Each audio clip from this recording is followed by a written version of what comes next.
안녕하세요. 저는 지금 40대 초반의 나이로 귀하게 얻은 아이를 하나 키우고 있는 초보 엄마랍니다. 어쩌다가 제가 이곳을 찾아오게 되었는지 궁금하실 텐데요. 정말 다시 생각해도 어이가 없고 기가 막히는 내로남불, 내가 하면 로맨스, 남이 하면 불륜의 끝판왕을 제보하러 왔습니다.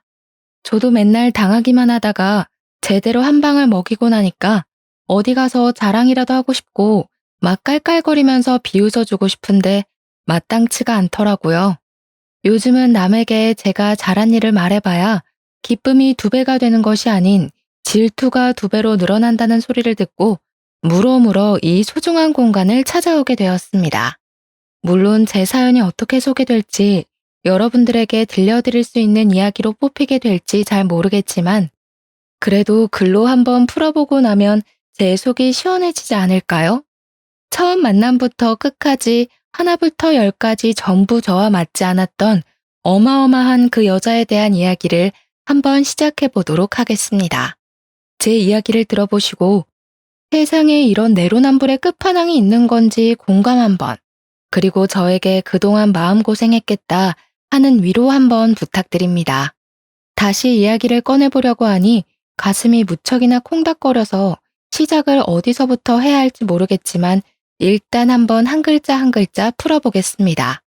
저는 꽤 늦은 나이 37살이라는 나이에 동갑내기인 남편을 만나게 되어서 열렬한 연애는 아니었지만 서로 꽤 잘 맞는다는 판단하에 결혼까지 골인을 하게 되었습니다. 물론 나이가 있었기 때문에 새로운 사람을 만나 또다시 연애를 하고 이 사람이 어떤 성향인지 어떠한 버릇이 있는지를 다시 맞춘다는 게 힘들기도 했었습니다. 적당히 괜찮은 사람이라면 그냥 결혼을 해도 나쁘지 않겠다 수준이었는데 생각보다 남편과 저는 여러 가지 부분에서 잘 맞는 구석이 있었습니다. 거기다가 둘 다 나이가 있었으니 그동안 모아두었던 자금 또한 꽤 넉넉한 수준이었기 때문에 돈을 합쳐서 집을 구하고 살림을 차리는데 어려움이 없었습니다. 결혼을 하겠다는 이야기가 나온 이후에 양가에서는 드디어 이 골칫덩어리들을 치운다고 생각을 하신 건지 저희 부부보다 더 신이 나서 준비를 해주셨습니다. 미운 놈 떡 하나 더 주신다는 건지 양가에서 이거저거 다 챙겨주시고 제발 이제 집에서만 나가달라고 하셔서 저희 부부는 어이가 없기도 했었습니다. 아무튼 두 집안에서 찬성하는 결혼을 하게 되었고 둘 다 나이가 꽤 있었기 때문에 아이를 빨리 낳아서 키우고 싶다는 생각을 꾸준히 하게 되었습니다. 더 있다가는 노산이고 자연 임신이 더 힘들어질 것이라는 산부인과의 말에 따라 저희는 결혼 초부터 산부인과를 꾸준히 다니며 임신을 위한 준비를 하게 되었습니다. 물론 처음에는 너무나도 어렵고 은근히 부끄럽기까지 한 검사들의 속이 상한 적도 있었고 하고 싶지 않다는 생각을 하기도 했었습니다. 하지만 그때마다 남편이 빨리 우리를 닮은 아이들을 낳아서 북적북적하게 행복하게 살자며 저를 다독여주고 감싸 안아주었기에 더 힘내서 노력을 할 수 있었습니다. 만약 저 혼자만의 노력으로 이 모든 일을 해야 했다면 중간에 몇 번이고 포기를 하고 싶었던 적이 꽤 있었을 것 같습니다. 저희 부부가 임신을 위해 노력을 하고 있다는 것을 양가에서도 물론 잘 알고 있었기에 저에게 오히려 조심스러운 모습을 보여주시면서 제가 불편함을 느끼지 않도록 해주셨습니다. 의외로 깐깐하실 줄 알았던 시부모님께서는 저와 남편의 결혼을 좋아하셨고 저에게도 잘 지내보자는 말을 몇 번이나 건네시며 본인들을 어려워하지 말라고 하셨습니다. 시부모님께서는 제 눈치를 살피시면서 자기들은 시집살이나 구박 이런 거 전혀 하지 않을 거고 제사도 없다면서 좋은 시댁이 되겠다고 약속을 해주셨습니다. 대신에 저에게 지켜야 할 부분이 있다며 내년 있는 명절 2번만큼은 꼭 시댁에서 밥을 같이 차리고 같이 식사를 하자고 하셨습니다. 늘 그런 식으로 명절을 보내왔다고 하시는데 사실 1년에 2번 가서 밥 차리고 밥 먹고 하는 거라면 누가 못하겠어요. 당연히 저도 할 수 있다고 말을 했습니다. 무슨 일이 있어도 명절은 시댁에서 보내기로 하고 결혼을 하게 된 것이었는데 결혼 후 첫 명절에 왜 시부모님께서 같이 밥 먹는 것을 그리 어려워하시며 말을 했는지 알게 되었습니다. 시댁에는 정말 제대로 된 악당이 하나 살고 있었는데 그건 바로 남편의 누나 손위 신우였습니다. 결혼식을 코앞에 둔 어느 날 추석이 다가와서 미리 예행 연습을 할 겸 시댁의 식사 분위기를 알아볼 겸 시모가 말을 했던 것처럼 시댁에 찾아가게 되었습니다. 어차피 가족이 될 사이인데 결혼식 전이라고 시모가 미리 말했던 시댁 행사를 참석하지 않는 것도 이상해 보일 것 같아서 시간을 내서 찾아가게 된 것입니다. 저는 일단 첫 명절이기 때문에 옷도 나름 갖춰 입고 인사를 드린 뒤에 옷을 편한 옷으로 갈아입고 시모의 일을 도우려고 준비를 마쳤습니다. 제가 옷을 갈아입고 나타나니 시모가 화들짝 놀라면서 오늘은 그냥 손님으로 온 것이니 편안하게 있다가 가라고 맛있게 밥을 해주시겠다고 하시더라고요.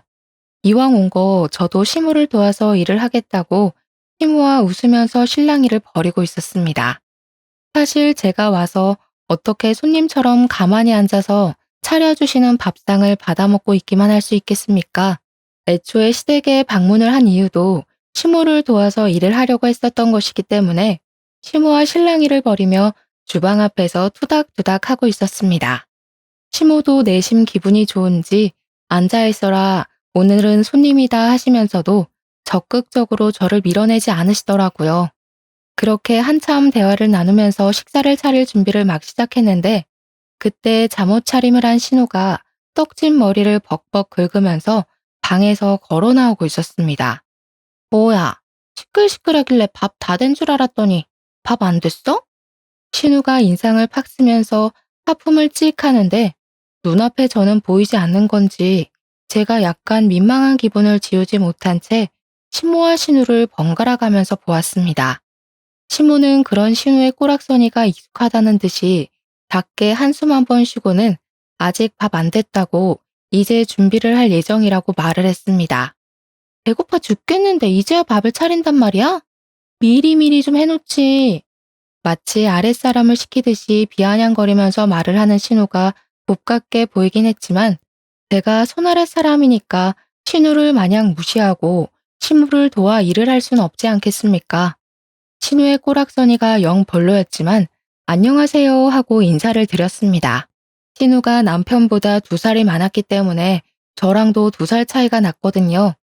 이제 해가 지나면 마흔이 되는 사람인데 명절 당일 아침에 저런 꼴을 하고 나온다는 게 좀 어이가 없긴 했지만 시모도 잔소리를 하지 않으니 저도 말을 속으로 삼켰습니다. 거기다가 신우는 9살이 된 딸도 하나 있었는데 10년 전에 결혼을 했다가 얼마 살지 못하고 성격 차이를 운운하면서 이혼을 했다고 하더라고요.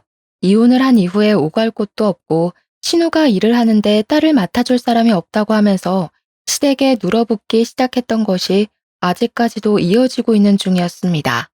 그래도 시부모님의 형편 자체가 넉넉한 편이라서 아이를 키우는 데 도움도 많이 주시고 뭐 이래저래 신우한테 따로 생활비도 받지 않는다고 하셨습니다.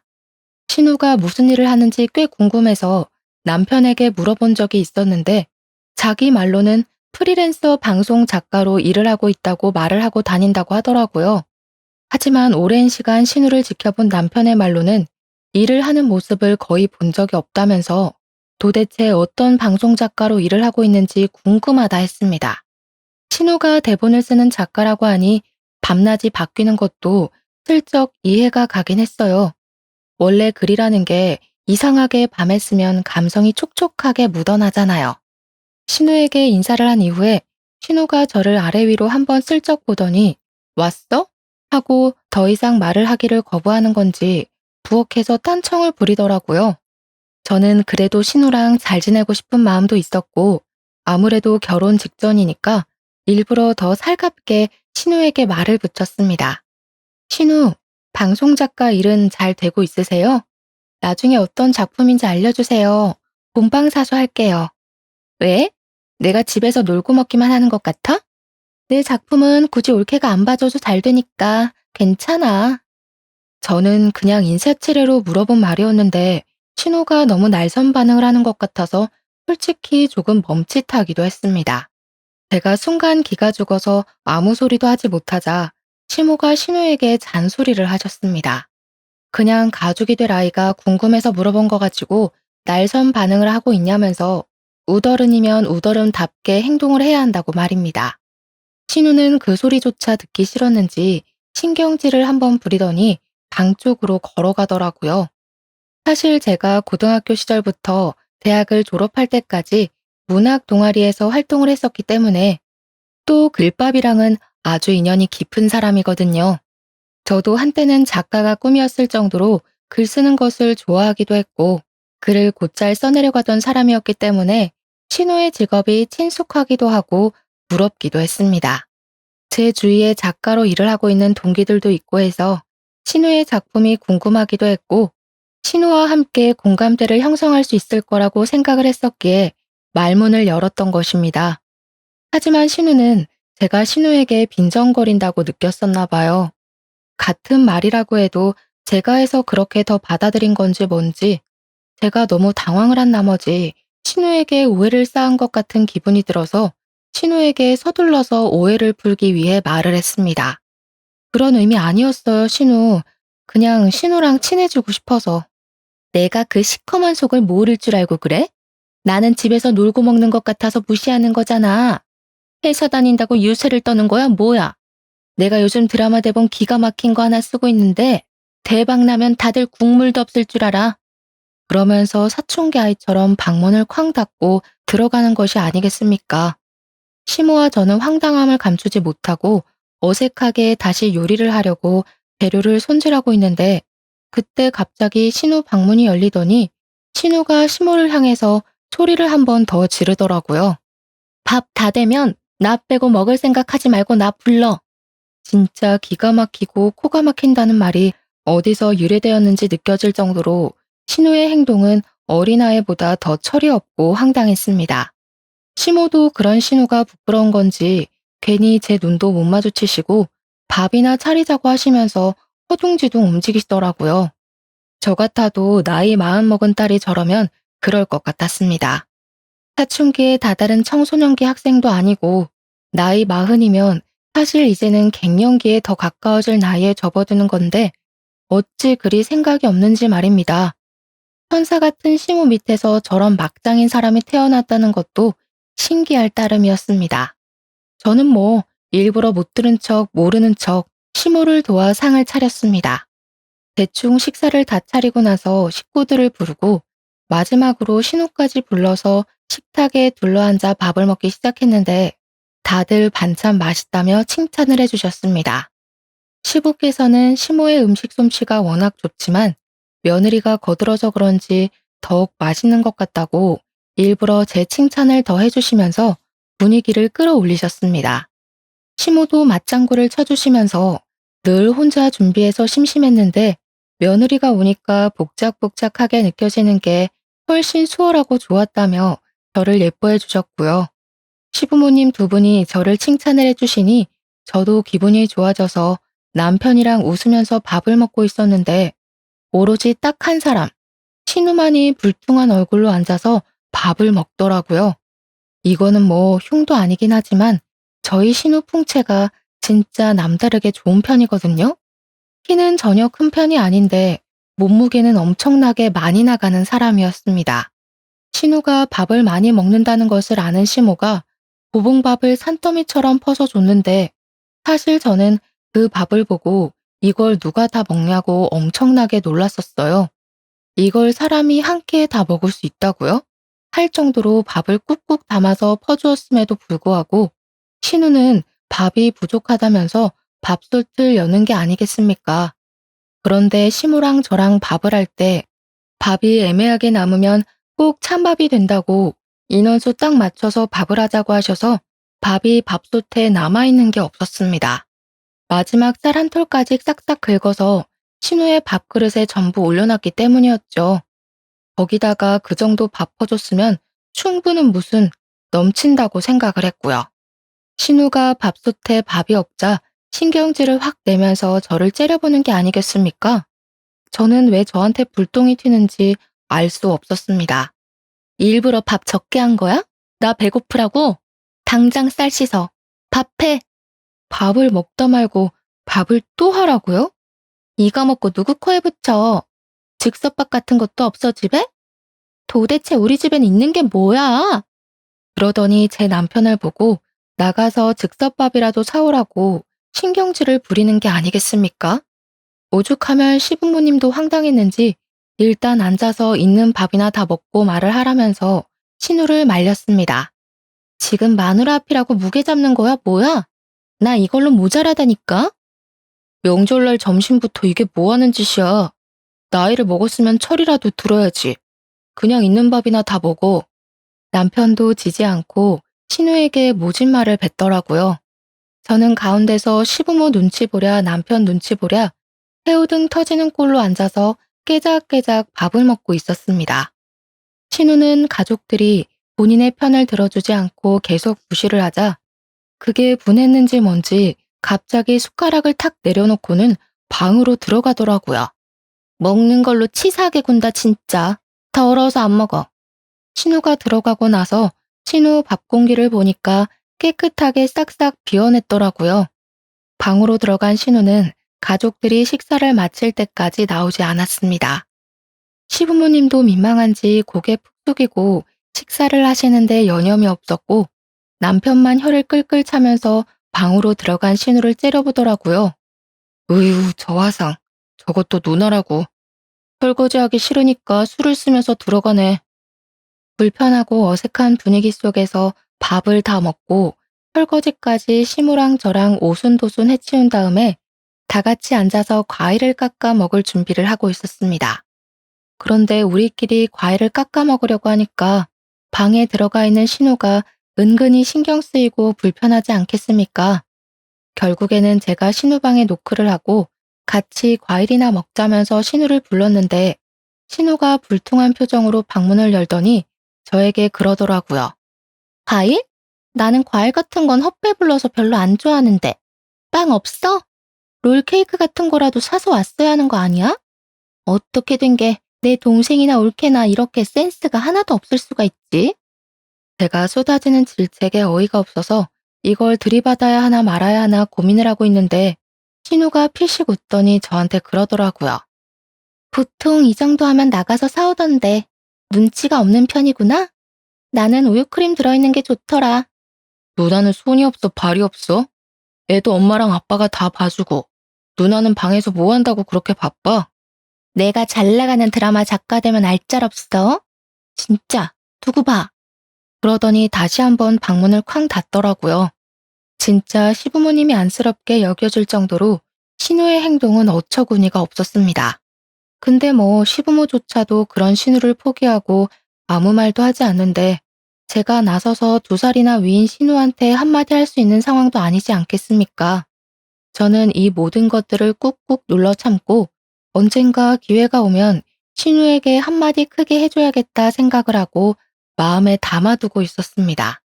당연히 빵은 시부모님께서 사오지 말라고 하셔서 남편도 저도 사러 다녀오지 않았습니다.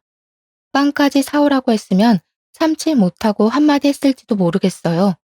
그 이후에 결혼식을 올리게 되었고 결혼식 당일에 신우는 아무 소리도 하지 않고 얌전히 자리를 지키고 있더라고요. 얼마나 가슴이 조마조마했는지 시집살이를 시키지 않겠다는 말을 지키려고 노력을 하시는 건지 뭔지 시부모님은 저에게 따로 연락조차 하지 않으시며 일상을 보내고 있었습니다. 하지만 전혀 엉뚱한 곳에서 시집살이가 시작되었는데 그것은 바로 집에서 놀고 먹는 신우였습니다. 도대체 하는 일도 전혀 없는 백수나 다름없는 사람이면서 왜 저를 부려먹으려고 그렇게 눈에 불을 켜고 달려드는지 알 수가 없었습니다. 저는 직장을 다니고 있는 사람인데 평일이고 주말이고 할 것 없이 자꾸 저에게 이것저것 부탁을 빙자한 심부름을 시키는 게 아니겠습니까? 차라리 딱 잘라서 심부름 같아 보이면 저도 거절을 할 텐데 안 들어줄 수도 없는 그런 애매한 것들을 시키더라고요. 우리 엄마가 단팥빵이 먹고 싶다고 하던데 혹시 백화점 지하 1층에 있는 빵집에서 사다 줄 수 있어? 엄마가 너무 찾네. 마침 거기 올케네 집 근처잖아. 우리 애가 올케랑 같이 영화를 보러 가는 게 소원이라고 하던데 혹시 주말에 우리 애 좀 데리고 영화 보고 밥도 먹고 할 수 있어? 요즘 몸이 허한지 글쎄 홍삼 선물 같은 거 한번 들어왔으면 좋겠다 싶더라. 우리 엄마가 손녀딸 보느라 힘들잖아. 자꾸 시댁 핑계를 대면서 저에게 이것저것을 조르는데 염치가 없어도 너무 없지 않겠습니까? 거기다가 다른 건 몰라도 시조카를 저에게 맡기려고 하는 건 선 넘었다고 생각했습니다. 하지만 시조카가 신우와는 다르게 일찌감치 철이 조금 들어있었고 평소에도 귀찮게 굴거나 하지 않았기 때문에 신우를 위해서가 아니라 황혼 육아로 힘들어하시는 시무를 위해서 신우의 심부름을 했어요. 시무 생각에 제가 가끔 시조카를 대신 돌봐주기도 하고 그렇게 시간을 보내고 있었습니다. 하루는 시모에게도 일이 있어서 안 된다며 신우의 간곡한 부탁에 시조카를 보게 되었는데 9살이면 초등학생이지 않겠습니까? 같이 마트에 갔다가 유행하는 캐릭터 인형을 선물로 사주게 되었는데 시조카가 정말 선물이라는 걸 처음 받아보는 사람처럼 너무 좋아하더라고요. 시조카가 처음으로 아이 같은 모습으로 방방 뛰는데 이런 걸 자주자주 사줘도 되겠구나. 선물하는 보람이 있구나 하고 느끼게 되었습니다. 그런데 어느 날 저녁에 신우에게서 전화가 와가지고 저에게 성질을 버럭 부리는 게 아니겠습니까? 이런 걸 왜 사줘서는 애가 다른 모양의 캐릭터까지 사달라고 하게 만드는 거야? 그 많은 것들 중에서 덜렁 한 개만 사줄 거면 올케 때문에 우리 애가 인형 사달라고 조르고 난리가 났으니까 다른 인형까지 올케가 사줘. 신우, 하나씩 모으는 재미가 있어야죠. 신우가 좀 챙겨주세요. 요즘 애들은 저런 거 하나씩 다 가지고 논대요. 가끔 칭찬해줄 일 있을 때마다 하나씩 사주면 되잖아요. 내가 대기업에 다니니 뭘 하니? 돈 있는 너네가 사다 주면 몰라도 내가 무슨 돈이 있어서 저 비싼 걸 하나하나 챙겨서 주냔 말이야. 내 옆에서 듣고 있던 남편이 씩씩거리면서 전화를 바꿔들고는 앞으로는 국물도 없을 줄 알라고 사줘도 이런 전화를 받아야 하는 거냐고 버럭했습니다. 그 뒤로는 신우의 행동은 아주 파격적으로 변하게 되었는데 제가 시댁에만 가면 저를 못 잡아먹어서 안달이 난 사람처럼 옆에 딱 붙어서 참견을 해댔습니다. 밥을 할 때도 제가 만든 반찬만 콕 골라집고는 맛이 없네, 간이 짜네, 이렇게 먹다가는 나트륨 중독에 걸리겠네 하면서 쓸데없는 트집을 잡기도 했고요. 남편이 결혼하고 운동을 열심히 해서 살이 조금 빠졌는데 제가 제대로 먹이질 않고 일만 시켜서 살이 빠진 것처럼 꾸며대며 이야기를 하더라고요. 하루는 시조카가 제가 새로 산 휴대폰을 보고 휴대폰을 구경해봐도 되냐고 묻길래 그러라고 했더니 가져가서 아무거나 막 눌러보더라고요. 처음에는 별 신경을 쓰지 않았는데 제가 회사 일 때문에 메신저 앱에 비밀번호를 걸어놓은 걸 그 비밀번호를 풀겠다고 아무 숫자나 막 눌러보는 겁니다. 작은 엄마, 왜 비밀번호가 걸려있어? 이거 풀어주면 안 돼요? 나도 친구들한테 메시지 보내고 싶은데. 하지만 제 메신저 앱에는 회사 보안 문제가 잔뜩 걸린 일들이 가득해서 안 된다고 시조카에게 딱 잘라서 이야기를 하게 되었습니다.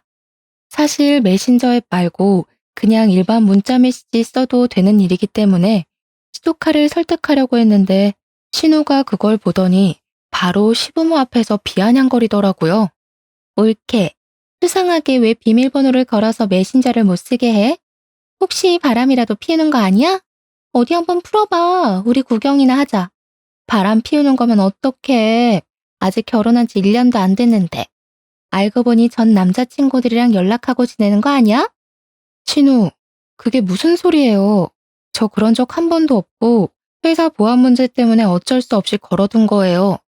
옳게. 정색하는 거야 지금? 농담인데 뭘 그렇게 과하게 반응을 하고 그래. 농담이어도 할 말이 있고 하면 안 되는 말이 있죠. 시부모님도 다 계신데. 지금 올케가 나 가르치는 거야? 세상 오래 살고 볼 일이네. 아니 내가 궁금해서 물어보는 거잖아. 궁금해서.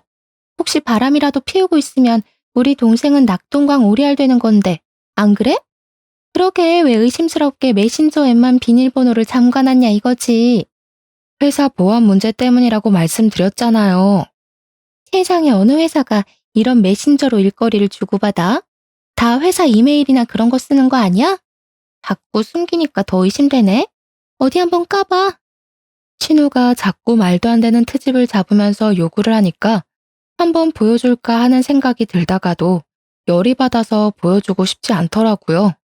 저랑 신우랑 대치를 하고 있는데 분위기가 점점 험악해지니까 시부가 나서서 중재를 한다고 제 편을 들어주셨습니다. 막장 드라마 같은 것만 보고 있으니까 그런 식으로밖에 상상이 안 되지. 말 본세하고는 할 말이 없어서 그런 말을 농담이라고 해? 우리 가족 맞아? 나도 올케랑 친해지고 싶어서 그런 건데 왜 나만 가지고 그래? 그러면서 또 방으로 들어가 버리는 게 아니겠습니까? 진짜 제 앞에 있는 시조카보다 정신 연령이 어린 것 같아 보였습니다. 오죽하면 시조카가 저에게 외숙 후 죄송하다면서 휴대폰을 돌려주더라고요. 괜찮다고 말을 하긴 했지만 시조카가 조금 안쓰러워 보이고 마음이 쓰였습니다. 그 뒤로 한동안 시댁에 불편해서 발걸음을 하지 않았네요. 사실 저희 부부는 결혼 초부터 산부인과를 다니면서 아이를 가지기 위해 노력을 많이 했었는데요. 병원에서 몇 차례 배란일에 시도를 해보라고 해서 배란일 체크도 하고 백방으로 노력을 했지만 아이가 잘 들어서지 않았어요. 그래서 결혼하고 1년이 지나면 시험관을 하기로 했었습니다. 때마침 결혼 일주기가 다가오고 있었고 더 늦어지면 정말 마흔이 넘어서 아이를 낳을 수도 있겠다는 불안함이 생기더라고요. 저와 남편은 조금 몸이 힘들더라도 하루빨리 아이를 가지고 싶다는 생각에 시험관 시술을 하기로 결정을 했고 그 복잡하고 힘든 과정을 2차례 반복을 했습니다. 첫 술에 배부를 수 없다는 말처럼 처음에는 실패로 돌아갔기 때문에 2번째에는 영양제도 더 잘 챙겨 먹고 마음의 안정을 가지려 노력을 하면서 시도를 하게 됐습니다. 간절한 바람 때문이었는지 아니면 정말 때가 되어 찾아오게 된 것인지 시험관 2번째 시도 만에 뱃속에 우리의 소중한 결실이 자리 잡게 되었습니다.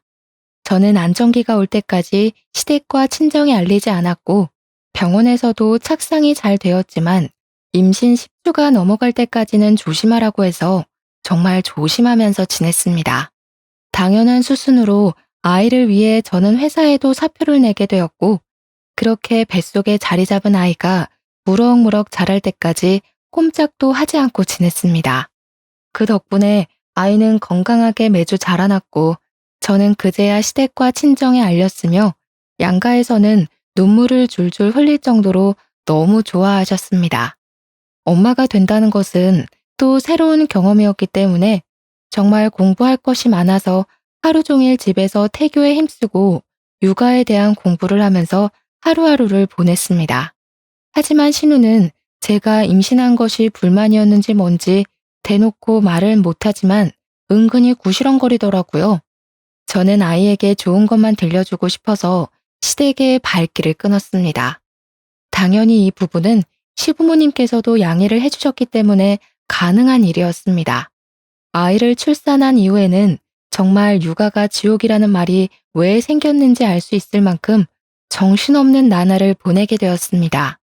아이만 바라보면서 살기 시작한 지도 1년이라는 시간이 흐르고 저는 경력이 단절되어 버린 제 사회생활을 그리워하면서 지내게 되었습니다.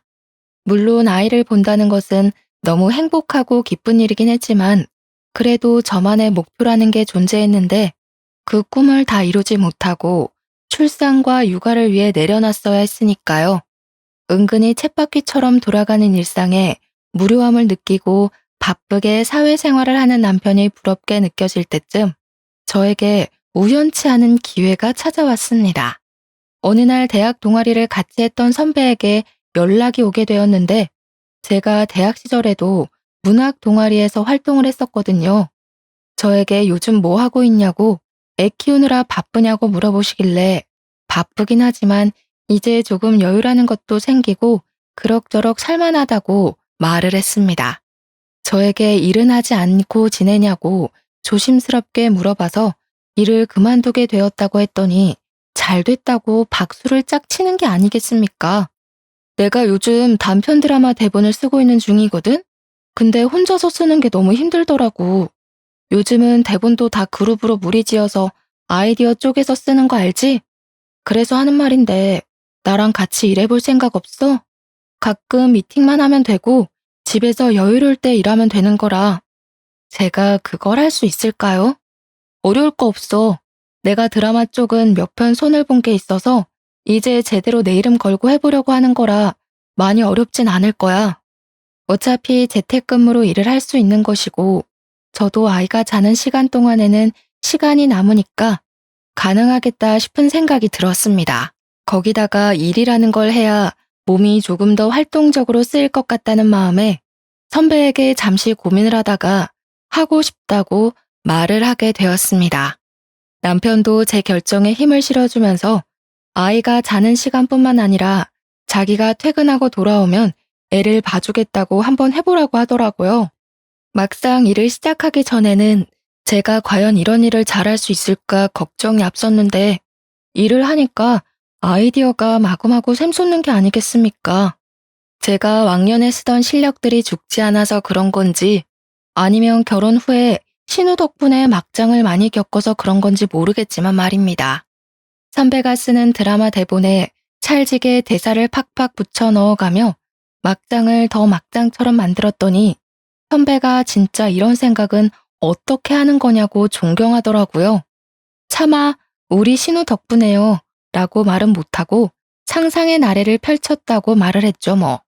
맨날 집에서 애만 보고 있다가 갑자기 일을 시작하니까 너무너무 재미있고 저 혼자만의 시간을 가질 수 있어서 행복하기까지 했습니다.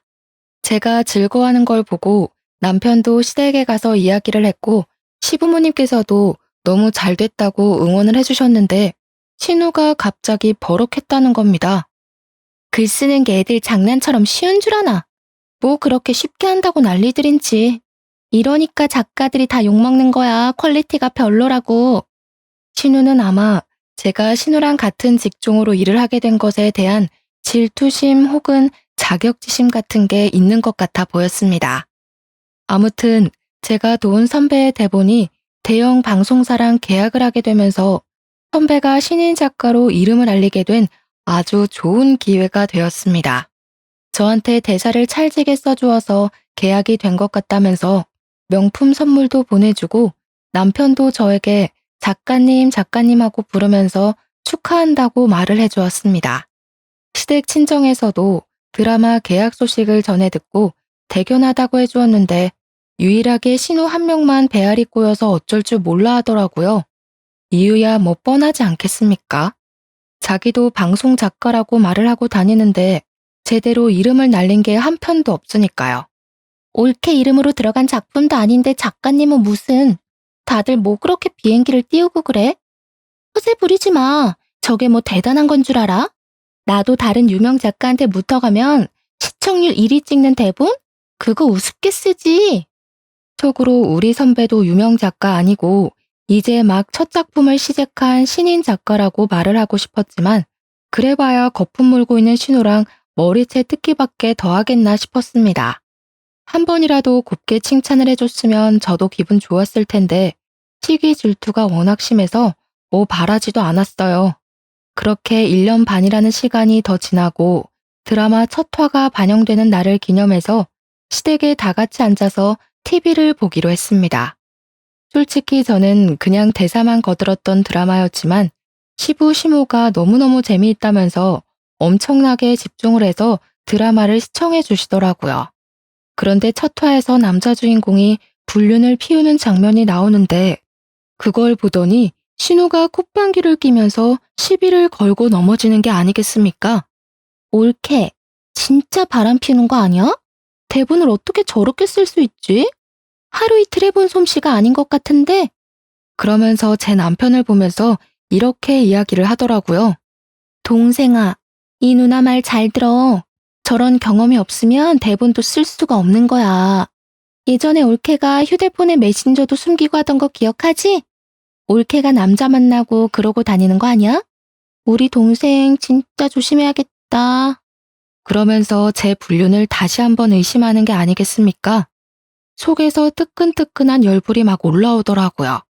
시댁 식구들 다 집중해서 드라마를 보고 좋은 분위기를 형성하고 있었는데 찬물을 끼얹어도 어떻게 이렇게 완벽한 타이밍에 확 던지는 건지 저도 참지 못하고 신우에게 결국 한 방을 던지기로 결심하고 입을 뗐습니다.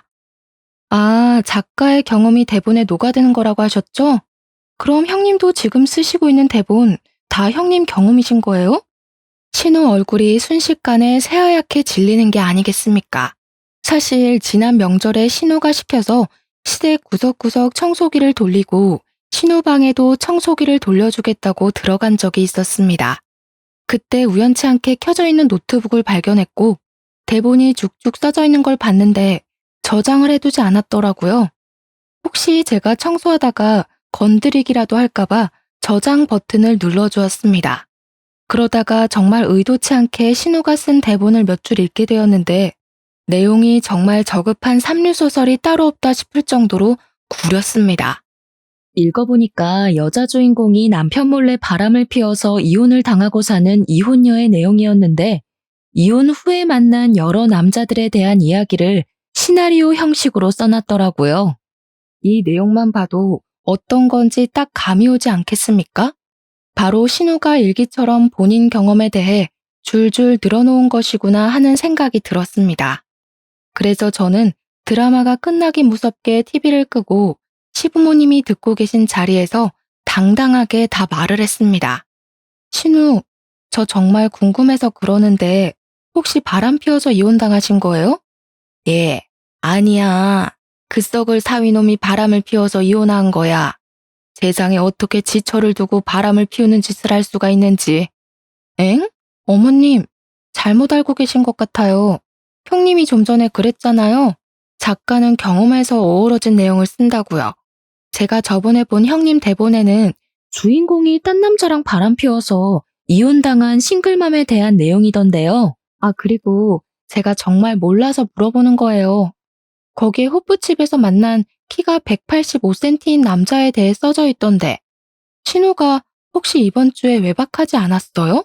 신우가 진짜 엄청나게 당황하더니 저에게 정신 나간 년이라고 말을 하면서 악담을 퍼붓는 거냐고 절대 아니라고 시부모님 앞에서 고래고래 소리를 지르더라고요. 저는 일부러 신우 열받으라고 비아냥거리면서 이야기를 했습니다.